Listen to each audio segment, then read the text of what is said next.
Bonjour, aujourd'hui j'ai envie de vous parler du métier d'entraîneur. Les entraîneurs dans le milieu du football en particulier sont bien malmenés. Plusieurs de mes amis qui exercent ce métier ou ont exercé ce métier passionnant me l'ont confié. Ils sont un peu la variable d'ajustement et on attend d'eux des résultats immédiats. Comme si une équipe, un esprit d'équipe pouvait se construire en un claquement de doigts.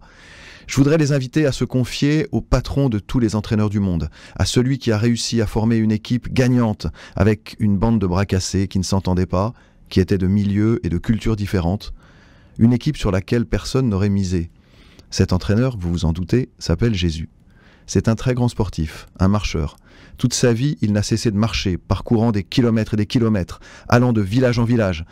Pour l'accompagner dans cette aventure, il a pris soin de choisir des personnes très différentes, très complémentaires, j'allais dire des ennemis même. Quand je pense que dans la même équipe, il y avait des résistants à la puissance romaine, comme Simon le Zélote, et des collaborateurs comme Matthieu, qu'il y avait des pêcheurs comme Pierre, Jacques et Jean, André, des intellos comme Barthélemy, des membres de sa famille, des pharisiens, enfin une équipe que personne n'aurait donnée gagnante. Et d'ailleurs, il y a eu des moments difficiles, des tensions, voire des querelles entre eux. Il les a corrigés, repris, éduqués patiemment. Mais il les a aussi beaucoup encouragés. Surtout, il les a aimés jusqu'à se livrer totalement.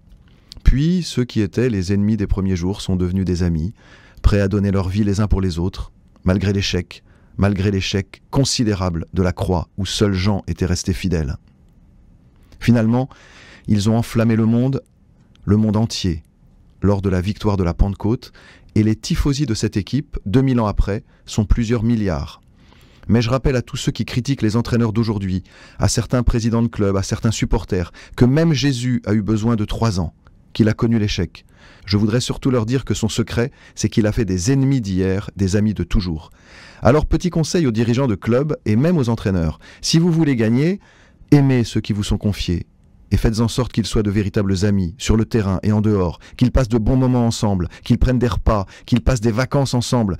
Sur le terrain, ils seront invincibles et ils auront ce supplément d'âme qu'on ne peut pas acheter, qu'on ne peut pas forcer. La compétence technique est nécessaire, mais elle n'est pas suffisante. Pardon d'être un peu chauvin et de me rappeler de mes années au Puy ou à Lyon, mais j'ai eu l'occasion de croiser de telles équipes. Par exemple à Saint-Étienne, à une certaine époque, à Lyon, à l'OL, à l'Asvel, en particulier dans les équipes féminines.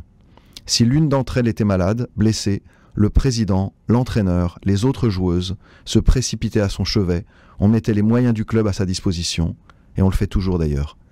Elle faisait vraiment partie d'une famille.